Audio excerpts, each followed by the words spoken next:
Oh boy. Well, we can only guess at this point.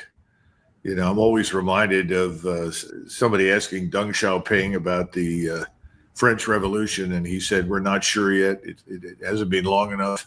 I suppose you could make the same argument about his bombing. The bad news is that we're a co-belligerent. We're in the war. We have opened Pandora's box. That's the number one concern. That, however much Trump wants to bomb in the morning, send over sandwiches and coffee in the afternoon, and make peace, that's not going to happen. I don't think anybody in Iran is interested in talking with us anymore. They'll listen to what we say, but I don't think they'll put much store in it. They see him at this stage as Israel's instrument, that he's the backer and the source for whatever Israeli power exists, and therefore they're not going to listen to him. I mean, they already feel as though he lied to them. Well, those are true observations, are they not? Yeah, no, I think so as well. And I was simply going to say, I think that's probably true for everybody else. I think that's certainly true in Moscow and Beijing. And that's not because they have a dislike for Trump. That's not the issue at all. I mean, as we've discussed that many, many times. So we are in the war, and the war is on. It is not over. And to what extent President Trump is entirely aware of all the moving parts across the region that are involved in this war, that's anybody's guess. But you have to look at what's been happening in the Caucasus with Azerbaijan. It's always been anti-Armenian. The Turks are anti-Armenian. We know that. The Azeri Turks in Azerbaijan are no exception.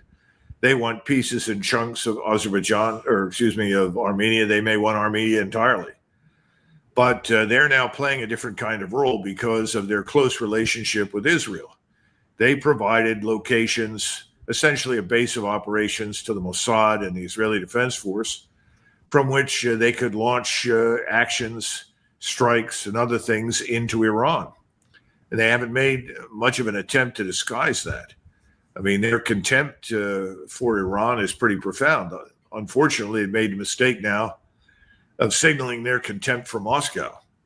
And again, as we discussed before, Iran is probably as close as you're going to get in terms of strategic importance to Russia as Ukraine is. And that's because stability in Central Asia and southern Russia and the Caucasus is vital to stability across the Eurasian landmass that Russia occupies.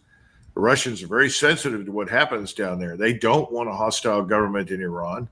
They don't see any benefit to the world or to them of seeing Iran break into pieces, which is obviously what we, the financial interests in London and New York City, very definitely want. Israel sees the breakup of Iran as essentially a dream come true if they can make it work, because Iran is the last holdout of defiance against Israeli hegemony. And remember, Israeli supremacy in the region is part and parcel of the control of the region and its resources by the financial interests in London and New York City and Washington.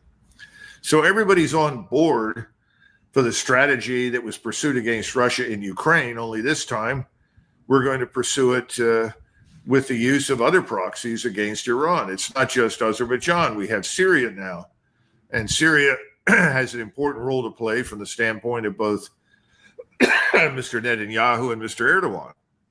Mr. Erdogan is distracted at the moment because he wants to crush any semblance of a Kurdish independent state emerging inside Syria.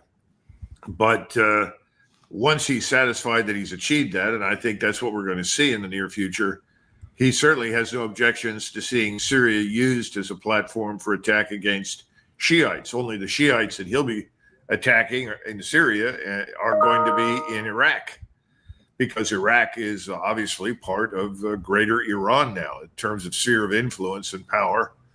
Iraq is very definitely an ally of Persia. So this war is spreading. And then, of course, we haven't talked about Egypt. Egypt doesn't get much attention in the West, but it's the largest Arab state. It's very close to the Saudis as well as to Iran. And of course, the Saudis, the Saudi prince, the man we refer to, for simplicity's sake as MBS, he called the Iranians and essentially the president of Iran and prime minister of Iran and said, our sympathy, we're with you, we support you, et cetera, et cetera. It's more important than something symbolic, because that link between Riyadh and Tehran also extends to Cairo. And you've got 50, 60,000 troops on the border with Israel. You have a seething cauldron of discontent in Egypt and anger because the Egyptian government has been unwilling to act against the Israelis on behalf of the population of Gaza. I'm surprised that there's not more trouble than we've already seen inside Egypt. But Sisi has surrendered, I think, to a large extent to American influence. And remember, we pump billions of dollars into Egypt, and he doesn't want to lose those subsidies. But again, this is all very fragile.